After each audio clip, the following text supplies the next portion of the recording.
अल हय्यु यानी जिंदा हकीकत।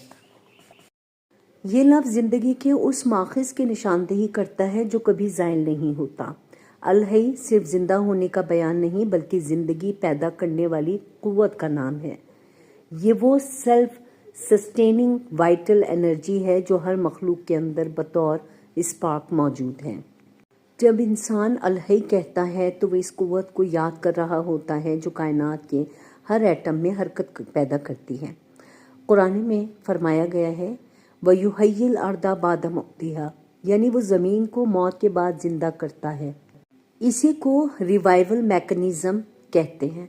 हमारे जिस्म, दिल और जहन में भी जारी है। जब इंसान ईमान, दुआ या जिक्र के ज़रिए अल्लाह के अल हई नाम से जुड़ता है तो उसके अंदर सेलुलर एनर्जी रीजनरेशन शुरू हो जाती है। गोया रूहानी सतह पर DNA को नया कोड मिलता है।